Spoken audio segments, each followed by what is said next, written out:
Boa noite. Vocês estão bem? Bem-vindos ao segundo episódio. E em breve você pode adquirir a camisa da série. Essa é a camisa. Em breve vai estar às vendas aí nas melhores lojas do Brasil. Mas a princípio só aqui com a gente. Quero convidar vocês aí, ó. Nascidos, né? Como é que é o que está aí? Nascido para o radical, nascido para o avivamento. É nóis. Abra aí sua Bíblia aí, junto comigo aí. O Evangelho de Lucas, capítulo 14, verso 25. Ó, o pessoal tá com revelação, viu? Olha lá. Já tá lá.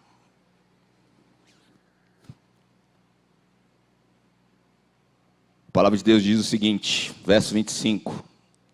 Grandes multidões o acompanhavam, e ele, voltando-se, lhes disse: se alguém vem a mim e não aborrece a seu pai e mãe, mulher e filhos, e irmãos e irmãs, e ainda a sua própria vida, não pode ser meu discípulo. E qualquer que não tomar a sua cruz e vier após mim, não pode ser chamado de meu discípulo. Pois qual de vós, pretendendo construir uma torre, não se assenta primeiro para calcular a despesa e verificar se tem meios para concluir? Para não suceder que, tendo lançado alicerces e não podendo acabar, todos virão a vir zombar desse. Dizendo isso, o homem começou a construir e não pode acabar. Ou qual rei, indo para combater outro rei, não se assenta primeiro para calcular se com 10.000 homens poderá enfrentar o que vem contra ele com 20.000? Caso contrário, estando o outro ainda longe, enviará uma embaixada pedindo condições de paz. Assim, pois todo aquele que dentre vós não renunciar a tudo quanto tem, não pode ser meu discípulo. Amém? Feche seus olhos junto comigo. Pai, eu te agradeço pela tua palavra, porque ela é viva e eficaz, mais cortante do que espada de 2 gumes, capaz de discernir pensamentos e intenções. Obrigado, Jesus. Nessa noite venha discernir os nossos pensamentos, as nossas intenções, e faz de nós pessoas segundo o teu coração, segundo a tua vontade, discípulos verdadeiros de Jesus, que não temem nenhum tipo de circunstâncias, sabendo que estão nas mãos do Deus Todo-Poderoso. Obrigado, Jesus, porque o Senhor nos fez para sermos radicalmente apaixonados por você, radicalmente entregues, devotos, rendidos, apaixonados, radicalmente comprometidos com a santidade e com a pureza, radicalmente comprometidos com o reino e com o rei, que a gente possa expressar e manifestar quem o Senhor é. Nos guia e fala conosco nessa noite, em o nome de Jesus. Amém. Sabe, quando eu olho para esse texto, eu tenho a clareza de que Jesus não tinha problema de falar as verdades na cara dos outros. Porque não é um texto fácil. Porque ele começa falando que se você não estiver disposto a aborrecer seu pai e sua mãe, seus irmãos, sua família, por amor a ele, você não é digno de ser discípulo dele. E é claro que ele não está falando para você ser alguém desrespeitoso, desonroso com relação aos seus pais. Entenda que, nesse período, você se tornar um discípulo de Jesus, num contexto judaico, era um absurdo para alguém que tinha assimilado a religião. Então ele ia ser abandonado, literalmente. Ele ia ser alguém que ia ser expulso da sua casa, alguém que seria criticado. Se você não está disposto a receber críticas pelo seu posicionamento, mediante a sua entrega por Jesus, você não está disposto a ser um discípulo. A verdade é essa. Então Jesus ele não fica ali negociando, não, só entrega uma parte, só entrega um ponto. Não, ele fala assim, se você não está disposto a tomar a sua cruz, se você não está disposto, entenda que cruz é um lugar de vergonha, é um lugar de humilhação, é um lugar onde a pessoa está exposta. Então Jesus está falando, se você tiver medo, se você quer negociar isso, você não é um discípulo. Ou seja, não existe a hipótese de você ser um discípulo de Jesus e não ser radical. E não é radical no sentido de ser alguém violento ou alguém que é um acusador, um julgador, mas é alguém radicalmente apaixonado, alguém radicalmente entregue, alguém radicalmente rendido, alguém radicalmente comprometido com a verdade do Evangelho. Então, o relato começa dizendo que tem uma multidão diante de Jesus. E ele fala algo muito duro, então parece que ele está peneirando a multidão. Ele está dizendo, será que existem realmente pessoas aqui que podem se tornar, avançar de simplesmente multidão, admiradores para discípulos? Ele não nos pede para sermos levados simplesmente pela emoção. Ele pede para que a gente faça a conta. Porque ele vai colocando ali, ó, se você disser que vai construir algo e você não calcular, você vai ser vítima da chacota humana, da acusação, do escárnio. Se você não medir a guerra em que você está entrando, você não está sendo prudente. Jesus nunca nos chamou a tomar decisões emocionadas. Ah, todo mundo está indo. É simplesmente porque eu tenho que fazer. Não, ele fala, calcule o preço. Como eu falei aqui semana passada, a palavra discípulo no hebraico, talmidim, quer dizer estudante, aprendiz. Ou a palavra no grego também tem a mesma representatividade. Um discípulo de Jesus é alguém que está disposto a aprender todo o tempo. Alguém orgulhoso, cheio de si, cheio do seu conhecimento, seja filosófico ou teológico, e fechou a caixa e não se permite mais aprender, alguém que não está andando como um discípulo de Jesus. Quando nós olhamos para o contexto antigo, nós vemos que a educação dentro do contexto judaico começava muito cedo. Sabe, um dos grandes diferenciais da nação judaica é porque eles sempre valorizaram que as pessoas conhecessem, que as pessoas tivessem acesso às leis, e para que elas tivessem acesso à lei, e não fosse simplesmente algo passado por alguém, eles tinham que estudar. Então, a partir dos 6 anos de idade, a criança judia ia ser alfabetizada estudando a Torá, estudando os primeiros 5 livros do Velho Testamento, Gênesis, Êxodo, Levítico, Números e Deuteronômio. Ele seria alfabetizado, ensinado, e ele aprenderia a decorar, versículo por versículo. Ele aprenderia a interpretar a lei. Ele aprenderia da tradição oral. E quando ele chegasse ali perto daquilo que se chama Bar Mitvá, quando é mais ou menos os 13 anos de idade, ele estaria apto a passar para a próxima fase. A fase na qual ele participaria do Bet Midrash, que é a casa do estudo. Então, os melhores alunos na formação da Torá poderiam continuar, dar sequência na aprendizagem. Só os melhores. Então, iam passar por um processo que começava a partir dos 13 anos, e eles estudavam até mais ou menos seus 15, 16 anos, na Bet Midrash, estudando os livros poéticos, históricos, os livros proféticos, e se tornando alguém realmente que poderia se tornar uma autoridade. E somente os melhores nessa fase poderiam entrar na próxima fase para se tornar um talmidim, um discípulo de um rabino. E mesmo que ele se candidatasse, às vezes o rabino ia falar, não estou muito interessado que você caminhe comigo. E essa jornada se estenderia até mais ou menos seus 30 anos de idade, a fase em que ele caminharia com um rabino. Nessa fase, ele completou os 30 anos.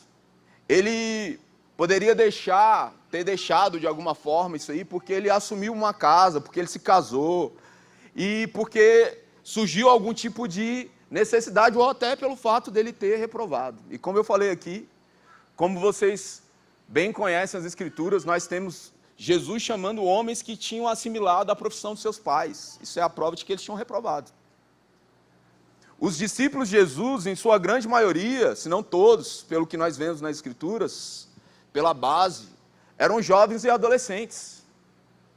Porque somente Pedro e Jesus tiveram que pagar imposto, ao que dá a entender que os únicos adultos que ali estavam eram eles. Eram pessoas em fase de educação, aprendizes.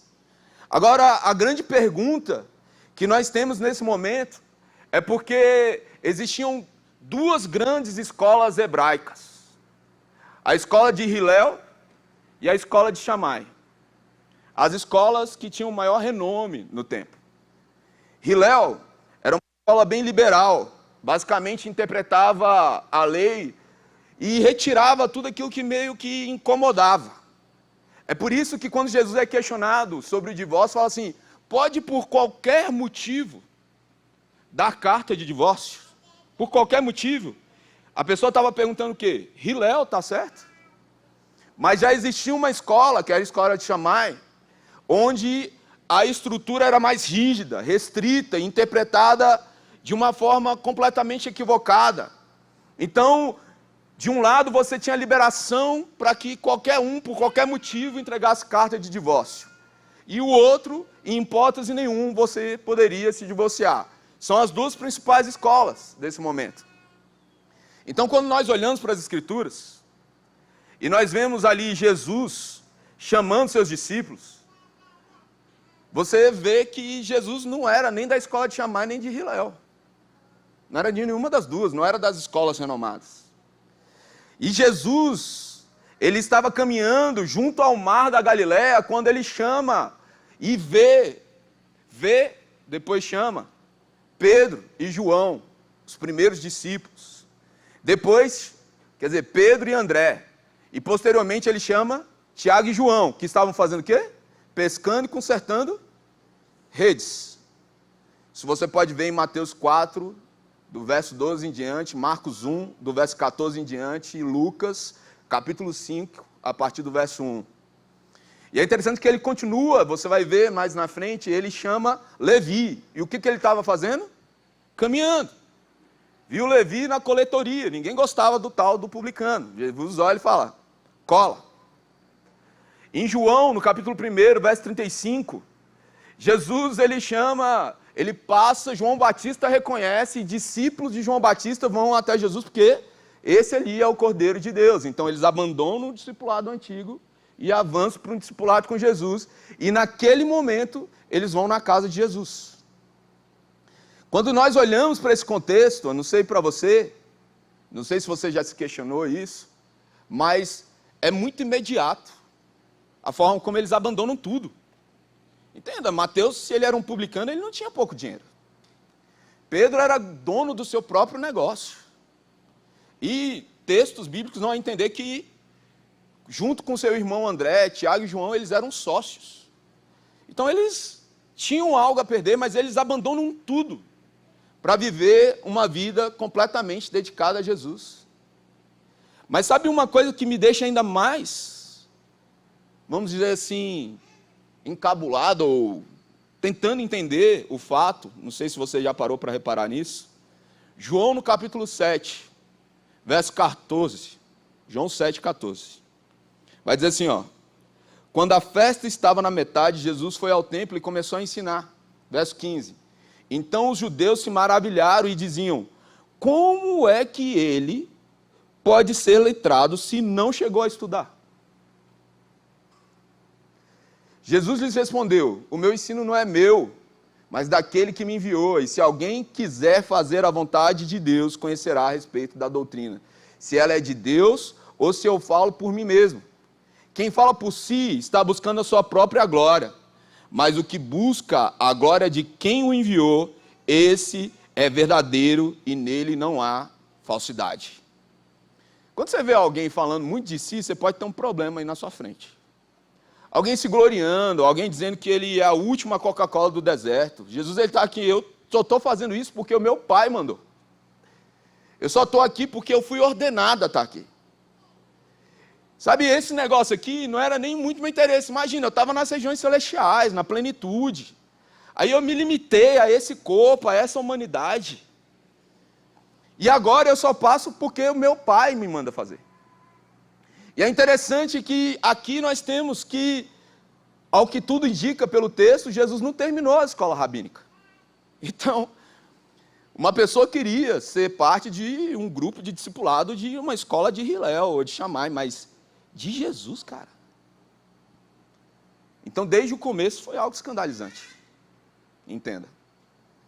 E algumas pessoas falam, não, Jesus só pode ter realmente um espírito grandioso, um fogo. As pessoas foram atraídas. Deixa eu te dizer o que a Bíblia diz sobre isso.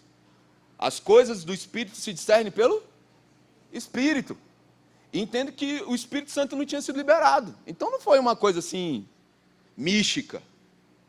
Mas foi um entendimento de que eles estavam tendo uma nova chance. Mas espera aí, não era uma escola reconhecida com grande sucesso.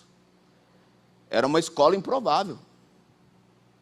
Era uma escola de alguém que eles estavam pagando para ver o que ia acontecer. E eles entendem que ele é alguém diferente. Porque quando nós olhamos para Mateus, no capítulo 7, verso 29, o que se fala de Jesus é que ele não ensinava como todo mundo, mas ele ensinava como quem tem autoridade. O que é o grande lance disso aqui? Eles não olhavam para Jesus e falavam que é uma grande mente, um grande intérprete, um grande conhecedor, mas ele vive o que ele fala. Ele não é alguém plástico. Ele não é alguém só de aparência. Ele não é alguém que está atrás do aplauso. Ele não é um animador de plateia. Ele vai falar a verdade, custe o que custar. E, consequentemente, os seus discípulos estão sendo ensinados sobre isso. E um dos primeiros a perceber isso é Filipe, que menospreza Jesus. Ei, Filipe, nós encontramos aquele que havia de vir. Pode alguma coisa boa vir de Nazaré? Pode alguma coisa boa vir lá da Ceilândia? Pode uma coisa boa vir de qualquer lugar? E eu posso falar da Ceilândia porque eu sou ceilandense. Nascido, criado e muito orgulhoso daquele lugar. Mas quantas vezes a gente menospreza a origem? E por isso a gente não acessa tudo aquilo que Deus tem para nós. Então Filipe, que tinha menosprezado, escuta de Jesus o quê? Eu te vi quando você estava debaixo da figueira. Oh. E lógico, você assistiu The Chosen, tem um monte de licença poética, literária, artística, tá? E para de achar que aquilo ali é Bíblia, tá? Mas é lindo, tá? Mas não vai pregar como se fosse Bíblia não, que aí vira heresia, tá? Então Jesus está ali, gente, na verdade, indo atrás daqueles que tinham sido reprovados, indo atrás daqueles que tinham sido rejeitados, indo atrás daqueles que tinham abandonado o processo por causa de uma necessidade, aqueles que por tudo ou por alguma de uma dessas circunstâncias, agora está tendo uma segunda chance. Sabe o que Deus quer falar conosco nessa noite? Eu não sei como foi seu 2022, eu não sei como foi a sua história, mas Deus é um Deus de recomeço. Deus é o Deus que dá uma nova chance. Deus é aquele que te chama, ei, eu ainda acredito em você. Ei, todo mundo pode ter deixado de acreditar, mas eu continuo acreditando. Você pode ter falhado miseravelmente várias vezes, mas eu continuo acreditando que você vai dar certo. Que você vai me seguir, que você vai abrir mão de viver simplesmente aquilo que você acha que é bom, com seu entendimento, mas vai viver completamente a minha vontade. E para que esses discípulos foram chamados? Por que eles foram chamados? Os sabinos antigos tinham um ditado para os seus discípulos: cubra-se com a poeira dos pés do seu rabino. Cubra-se com a poeira dos pés do seu rabino. Porque um discípulo deveria seguir o seu mestre de tão perto, andando tão perto dele, a ponto de que ao final do dia ele estava coberto de poeira. E o que os rabinos queriam dizer com isso é: observe atentamente, ouça com atenção tudo o que o seu mestre diz, não perca nenhum detalhe da vida do seu mestre. Porque ele é o seu rabino, e ele é o modelo que está sendo formado em você. Mas agora eles estão diante não de um rabino como Hillel e Shammai. Eles estão diante de um homem perfeito. Porque qualquer um de nós pode cometer erros. Qualquer discipulador fora de Jesus pode e deve ser questionado. Toda e qualquer palavra profética tem que passar pelo crivo de ser avaliada por quem está recebendo. Julgue a profecia. Um profeta que não aceita ser julgado na sua profecia só pode ser um falso profeta. Porque se é de Deus, eu nem preciso colocar o nome de Deus na frente. Eu só vou dizer e vai acontecer. Eu não preciso ficar reafirmando. O único inquestionável é Jesus. E esses homens, rabinos falhos, eles eram, mediante essa cultura, alguém digno de ser seguido para que os seus discípulos se tornassem como eles.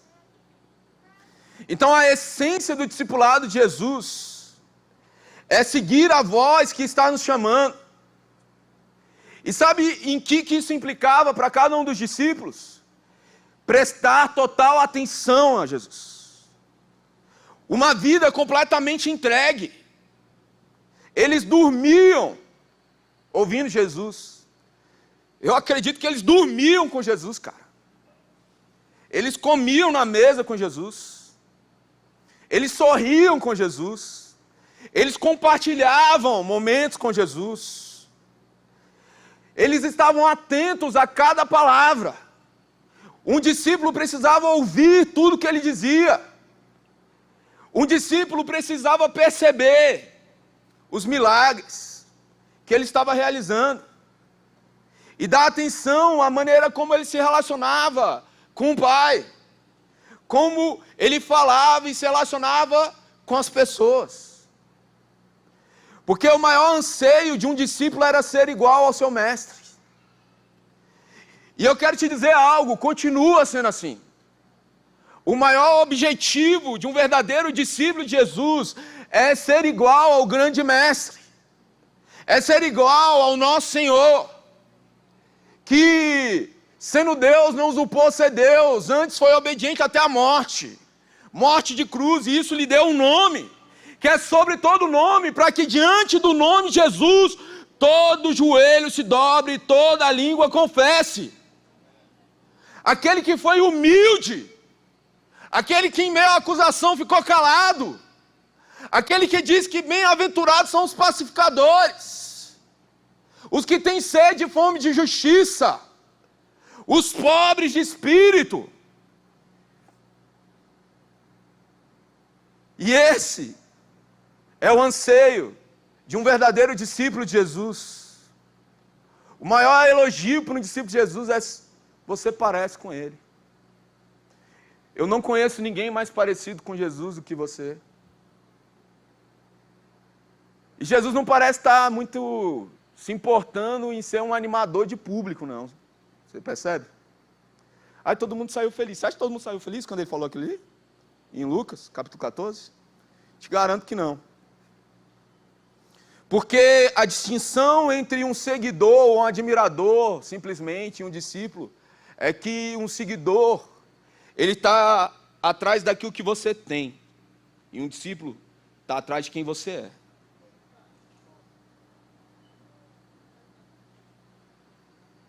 Um seguidor, ele está atrás daquilo que você aprendeu de forma mais fácil. Um discípulo está atrás do relacionamento. Da jornada. Eu não quero a resposta pronta. Eu quero entender o processo. Eu não quero somente chegar no fim. Eu quero cada momento dessa jornada. Eu quero desfrutar. E ele nos convida a prestar atenção nele. É o que o escritor de Hebreus vai dizer, mantendo os olhos fixos em Jesus. Percebendo tudo que ele está fazendo, ouvindo o que ele está dizendo, percebendo os milagres que acontecem,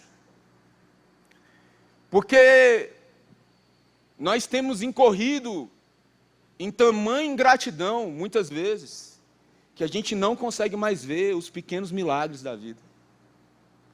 A gente só quer as coisas grandiosas. Mas a gente não consegue reparar no grande milagre que é toda a criação. A beleza de um sol se pondo. O degradê de cores que nenhum outro artista poderia fazer. A beleza do sol nascendo. As milhares de tonalidades de verde em uma floresta. Jesus estava olhando para as coisas simples. Olhe para os pardais. Olhe para os lírios do campo. A beleza do pequeno. A beleza do simples. A beleza do ordinário. A beleza de conseguir passar um dia com a sua família. A beleza de poder sentar à mesa com aqueles que você ama. A beleza de acordar e dar o primeiro suspiro e falar, tem oxigênio aqui. A beleza de entrar em uma água, em um dia de sol escaldante e ser refrescado. O milagre de você poder beber uma água gelada num dia como esse. O milagre de um abraço num momento tão difícil. O milagre de pessoas que conseguem ler o momento que você está vivendo e te dão suporte. O milagre na coisa ordinária. E por nós termos perdido essa capacidade, nós temos um mundo doente, em depressão e crise de ansiedade, porque é sobre muito dinheiro na conta, é sobre uma cura miraculosa, sendo que Deus capacitou a medicina e a tecnologia. Obrigado, Jesus, porque a dor sumiu. Porque o Senhor capacitou homens que nem sabiam que estavam sendo capacitados por você, para que eu pudesse tomar esse remédio, para que eu pudesse fazer um exame. Nós queremos somente, parece, o grande. Nós olhamos para a nossa vida e continuamos muitas vezes insatisfeitos, sendo que aquele que acessou a plenitude de todas as coisas, parecia admirar as pequenas coisas. Amava andar com as pessoas. É caminhando que ele encontrou Pedro. Foi caminhando pelas ruas e não num carro, ou num jumento, ou numa carroça de última geração, que ele encontrou Levi, sem pressa, não só vendo, mas enxergando as pessoas. Milagres no ordinário, no comum, milagres tão pequenos que às vezes nós esquecemos de reconhecer. Mas também nos grandes milagres. Nós vemos Jesus libertando pessoas cativas, pessoas doentes desde o seu nascimento, pessoas que esperavam durante 38 anos, 12 anos, por uma cura. Sinais, maravilhas e prodígios, transformação de homens rejeitados em homens que sabiam que tinham sido escolhidos. Então alguns podem achar difícil ouvir o que Deus está dizendo.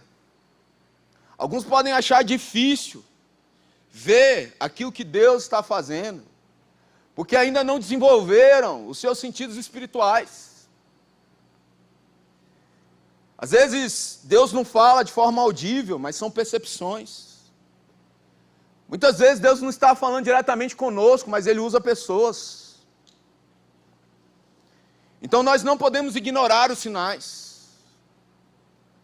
Nós não podemos ignorar que Deus está falando com a gente todo o tempo, mas nem sempre o nosso radar está ligado. E eu posso te dizer algo, enquanto você ainda não tem o amadurecimento do seu discernimento espiritual, dos seus ouvidos ainda não estão com a clareza de ouvir a voz de Deus, os seus olhos ainda não estão abertos para ver aquilo que Ele está fazendo, você ainda não está sentindo ainda, não está percebendo. Eu tenho uma boa notícia para você.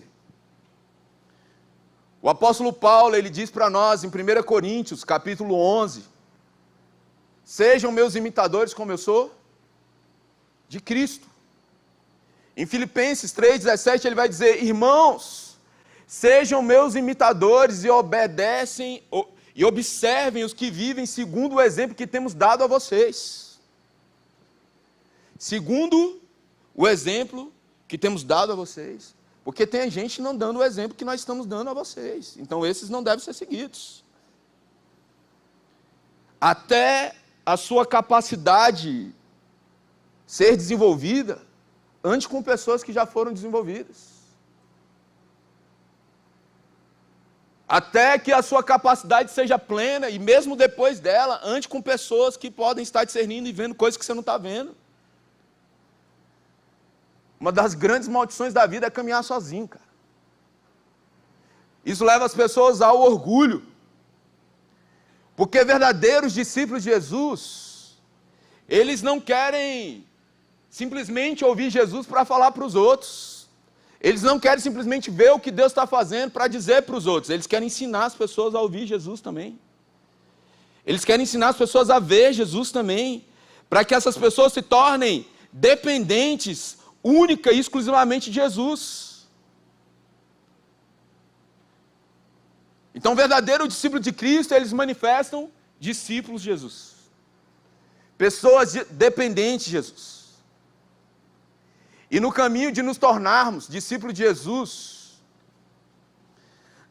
muitas vezes nós caímos no risco de imaginarmos que é simplesmente sobre uma mudança de religião, sobre acreditar em algumas coisas que outrora nós não acreditávamos.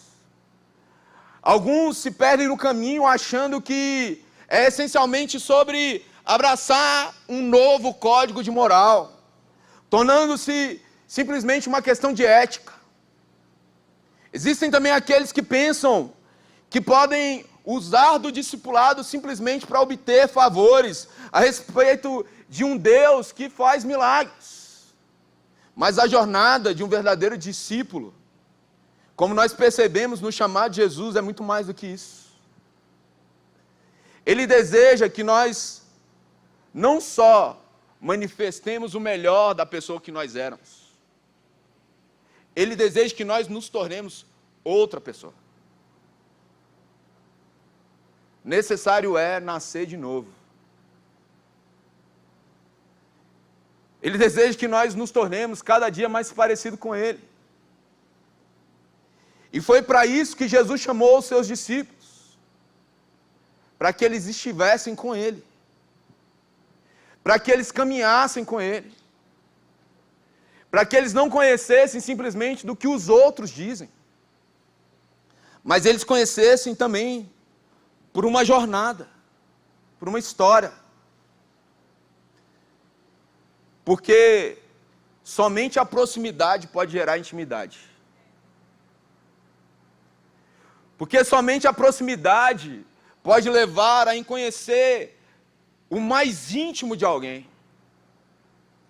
E é na intimidade com Jesus que nós somos transformados.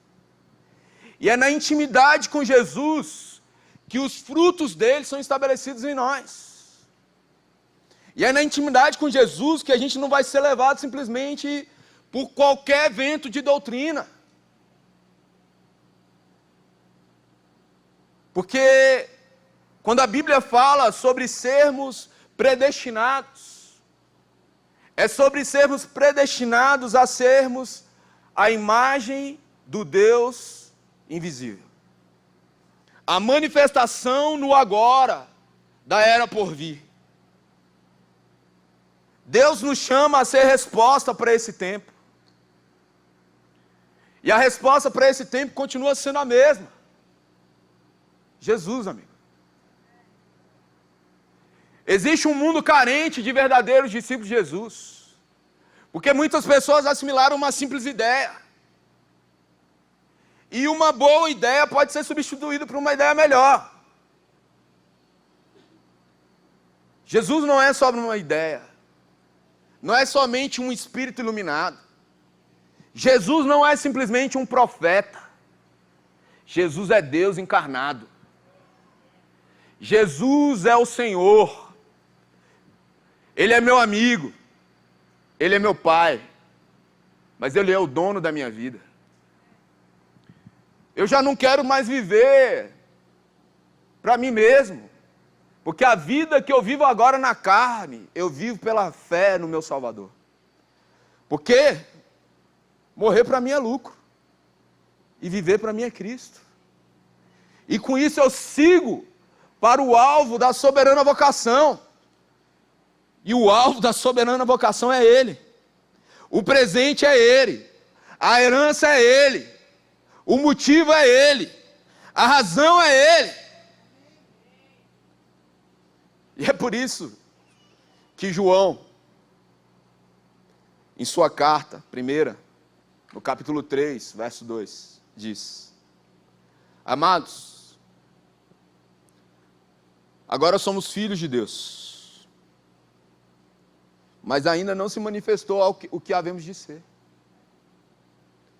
Sabemos que quando Ele se manifestar, seremos semelhantes a Ele, porque havemos de vê-lo como Ele é.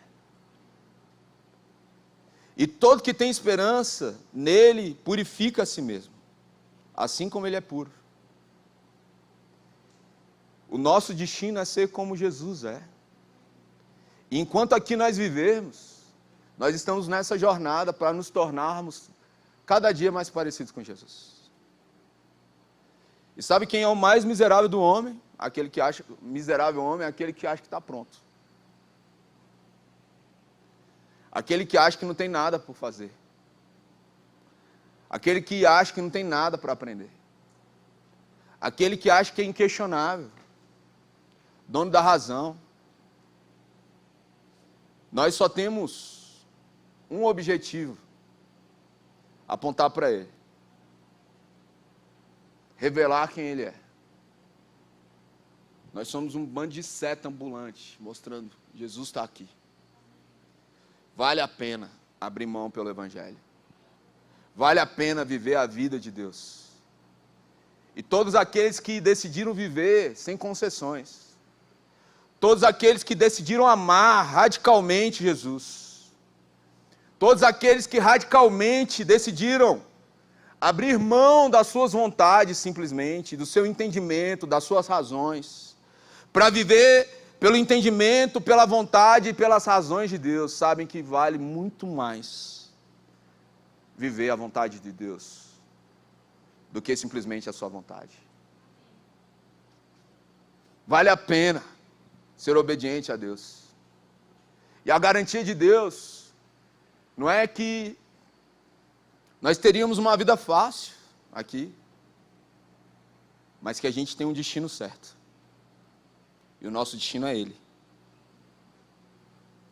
O destino é Ele. Sabe o que a Bíblia diz sobre aqueles que ouvem e praticam? Que eles vão estabelecer a sua casa na rocha.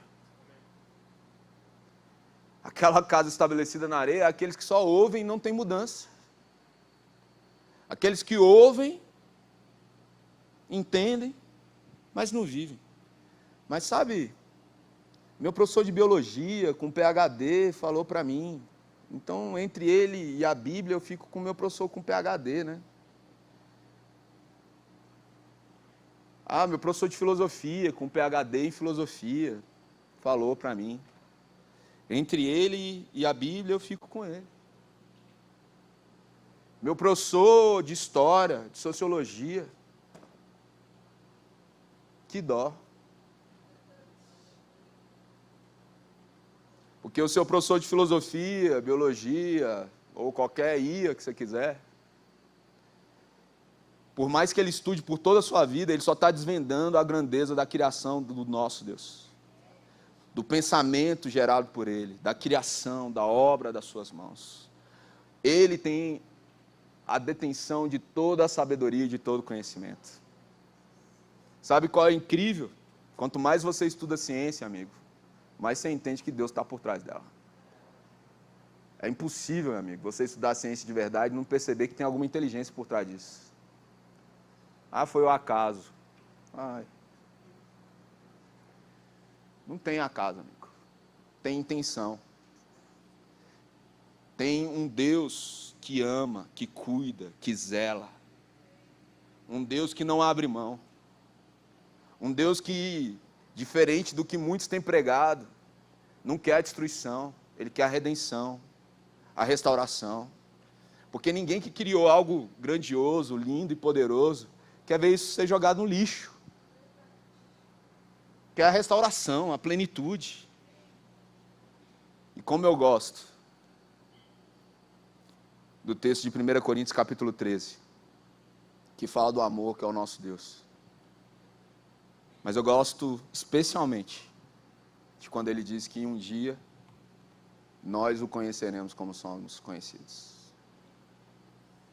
Deus conhece o mais profundo do nosso coração, o mais obscuro pensamento. E Ele continua nos amando. Ele continua nos chamando para viver a vontade dEle. Ele diz: um dia você vai me conhecer como eu te conheço. Porque não há nada em oculto para Deus. Mas o amor dele nos constrange.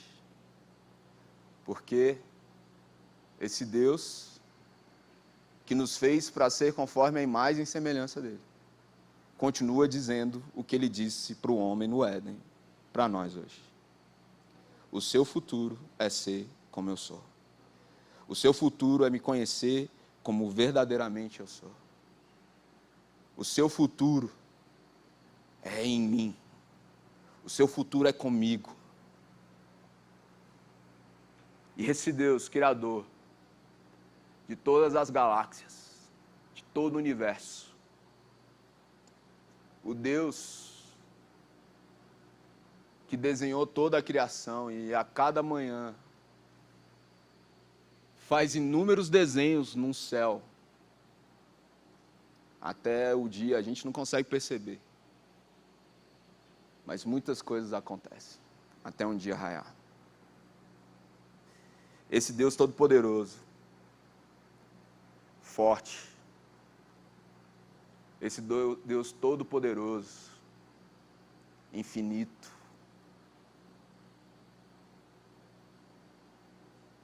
tem muitos nomes na Escritura. Mas aquele que é a plena revelação de quem Deus é, nos ensinou a chamá-lo de Pai. Você tem um Deus que não é simplesmente um soberano, mas você tem um Deus que, além de ser soberano e rei, Ele é o seu Pai. E sabe, às vezes a gente cresce e a gente não consegue se lembrar do momento onde a gente queria parecer tanto com o nosso Pai. A gente vai crescendo, criando nossas razões e entendendo algumas coisas. Eu lembro até hoje que o João falava assim: papai, quando eu crescer eu vou ser professor e pastor. Eu falei: Deus tenha misericórdia só. Sério? Escolhe um só dos dois e... Porque todo filho passou por um momento onde queria copiar o pai e a mãe. Se vestir como ele se veste, usar a roupa que ele usa. O João vive cobiçando minhas coisas. Eu falei: filho, está lá no mandamento, você não pode cobiçar. Ele está ansioso para o dia em que ele vai calçar o mesmo número que eu. Usar o mesmo tamanho de roupa. Né? Porque nós temos um bom pai. E Ele mesmo autorizou a gente a ser cada dia mais parecido com Ele. O caminho de um verdadeiro discípulo é se tornar parecido com Jesus. E o caminho de um verdadeiro discipulador hoje, nós, é caminhar para se tornar cada vez mais parecido com Jesus, para que as pessoas se tornem cada vez mais parecidas com Jesus. Esse é o desafio. Por isso nós não podemos deixar de ser sensíveis àquilo que Deus tem. É impossível ser um discípulo de Jesus e não ser radical. Não ser radical com relação ao nosso amor por Ele. Não ser radical com a nossa devoção a Ele. É impossível ser um discípulo verdadeiro de Jesus e não ser radicalmente entregue. Não ser radicalmente comprometido com a santidade. Porque se você flerta com o pecado, você não pode achar que é normal. Só de flertar já dói, irmão. Não quero. Porque isso me faz não parecer com Ele.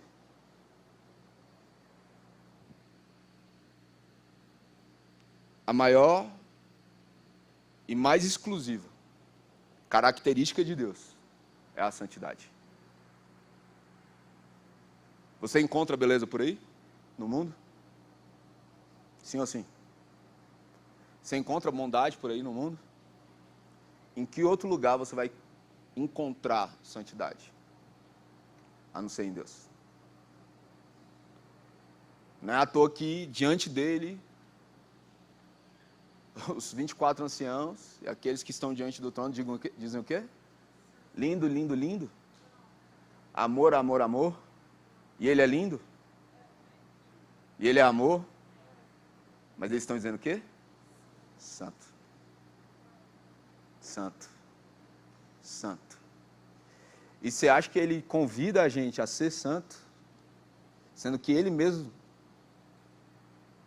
vai ser aquele que vai nos capacitar, é isso?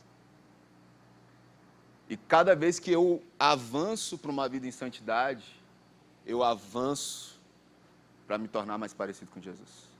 Cada vez que eu assumo compromissos mais sérios em viver uma vida em santidade e pureza, eu avanço para me tornar semelhante a Jesus. Agora, quando eu negligencio isso com uma graça falsificada,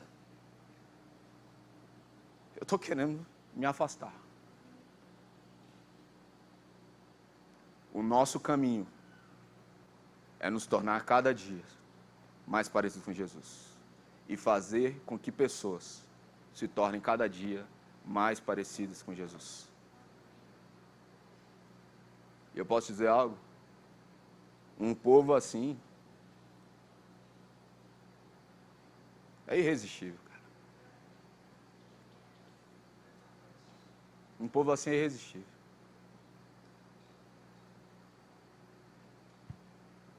O mundo está sedento para que o eterno invada o temporal. O mundo está sedento pela revelação de quem Deus é. E nós somos chamados a revelar a Deus a esse mundo. Nas coisas mais comuns, cara. Então vá lá no seu trabalho e seja um discípulo de Jesus. Vá lá na sua faculdade e seja um discípulo de Jesus. Vá lá na sua casa e seja um discípulo de Jesus, que é o maior desafio é na casa. E faça com que as pessoas falem, ei, você tem algo. Existe algo em você. E eu preciso disso também. Porque nem todo mundo é evangelista de ofício. Mas todo mundo tem que ser evangelístico. Como assim? Cara, eu não sei te abordar. Eu não tenho coragem de invadir a sua privacidade para falar sobre isso. Mas o modo como eu vivo vai falar para você que vale a pena. Não é simplesmente sobre um convencimento. Você vai caminhar comigo e ficar com sede, Jesus. Tem alguma coisa em você, cara. E as pessoas vão falar, ei, só pode ser Jesus na vida dele. Ele ama as pessoas sem esperar nada em troca. Ele ajuda as pessoas que não podem ajudar ele. Ele acredita em quem ninguém acredita. Ele investe em quem ninguém investe. Ele não compactua com o erro. Ele não compactua com as coisas que todo mundo achou que é normal. Mas não é normal, pode ter se tornado comum, mas não é normal. Todo mundo faz, né? Aí vem mamãe, né? Você não é todo mundo. O mundo está ansioso pela revelação dos filhos. A jornada do discipulado é para ser teleios, que é a palavra traduzida como perfeito. Existe alguém perfeito além do nosso Deus? Existe perfeição nesse mundo? A palavra teleios quer dizer o quê? Maduro, completo. Eu tenho uma boa notícia para você. A gente ainda não está pronto, mas a gente está estabelecendo o download. Está no processo. E até ser dia perfeito, a gente tem uma jornada para se tornar cada dia mais parecido com Jesus. Um discípulo radical de Jesus vai revelar Jesus nesse mundo. Fica de pé nessa noite.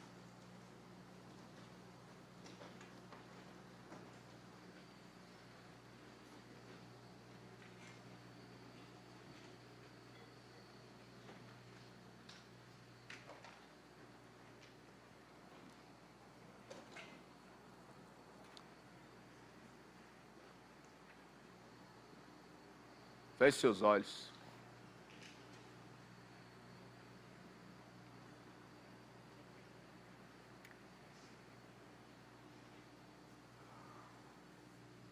Eu não sei em que momento da jornada você está. Eu não sei o que aconteceu. Mas o convite de Jesus para nós é que nós sejamos verdadeiros discípulos de Jesus. Pessoas que estão dispostas a aprender. Pessoas que estão dispostas a sacrificar por Ele. Pessoas que estão disponíveis em cada um dos seus sentidos para ouvir o que Ele está dizendo, para ver o que Ele está fazendo, para experimentar do que Deus está revelando. Por isso, feche seus olhos.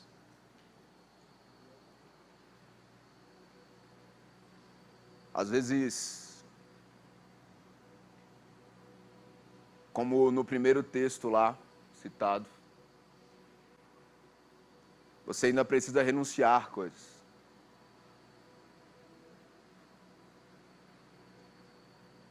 Existe algo que te prende. Às vezes é a razão. Às vezes é a má experiência, a rejeição, o abandono. Você se sente indigno, envergonhado. Existe um pecado que te acompanha por anos, por uma década, ou por mais de uma década. E na luta contra esse pecado, você decidiu ignorar. Porque parece que você não vai vencer. Eu estou aqui para dizer que você vai vencer. Mas você não vai vencer na sua força. Você vai vencer na força daquele que já venceu. E por isso você é mais do que vencedor. Você vai vencer na força daquele que é poderoso para fazer. E infinitamente mais do que tudo que pedimos ou pensamos, segundo o seu poder que opera em nós. Então abra mão das justificativas que você criou para poder permanecer no erro, no pecado. Abra mão das justificativas. Abra mão de querer fazer do seu modo. E aceite fazer do modo de Jesus, da forma de Jesus. Às vezes o que você precisa é dominar os seus pensamentos, seus impulsos. Por isso, entregue nessa noite a sua fraqueza a Ele, porque o poder dele se aperfeiçoa na sua fraqueza. E como o apóstolo Paulo diz, não que nós venhamos a permanecer no erro para que o poder dele seja aumentado, mas que a graça dele nos faz livre de uma vez por todas. Assuma nessa noite o compromisso de viver uma vida em santidade radical, de pureza radical, de devoção radical, de entrega radical, de fidelidade radical, de submissão radical à palavra de Deus.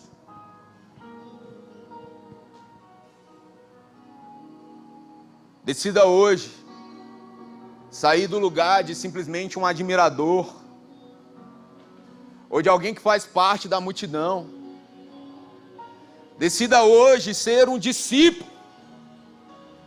Porque um discípulo está entregue, rendido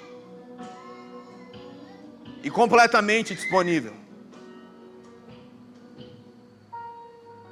Pai, nessa noite,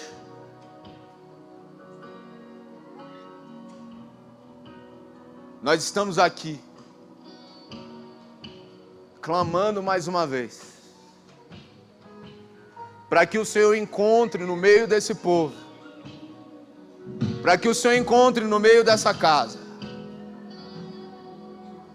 pessoas que estejam preparadas para receber, para participar de tudo aquilo que o Senhor tem para esse tempo. Nós estamos disponíveis, Jesus, porque nós não queremos simplesmente nos mover por emoção e sensação, mas também não queremos ser levados simplesmente pela razão. Nós queremos nos mover por fé, nos mover pela Tua vontade, nos mover pela Tua palavra, nos mover para o Seu coração, nos mover no ritmo do Teu coração, nos mover ao som da Tua voz, fazer aquilo que nós tivemos fazer. Jesus, vem e encontra nesse lugar, nessa casa, nesse povo, um lugar disponível, um povo disponível para a Tua habitação, para a Tua morada, Jesus. Vem morar aqui, vem habitar no nosso meio, assim como o Senhor disse para Israel, que o Senhor queria morar no meio deles. A nossa oração hoje é para que o Senhor se revele, que o Senhor encontre discípulos, para que o Senhor possa habitar no meio do seu povo, para que a Tua presença venha com glória, com poder, com plenitude no nosso meio, porque o anseio do nosso coração é Te conhecer como nós somos conhecidos. Nós vivemos por Te amar, Jesus. Nós vivemos por Te querer, Jesus. É um privilégio ser discípulos Teus. É um privilégio ser comissionado para Te revelar ao mundo. É um privilégio ser predestinado a se parecer contigo. Encontro aqui pessoas radicalmente apaixonadas. Encontro aqui pessoas radicalmente rendidas. Encontro aqui pessoas radicalmente obedientes. Encontra aqui pessoas que dão resposta ao amor, à entrega mais radical que nós já podemos conhecer.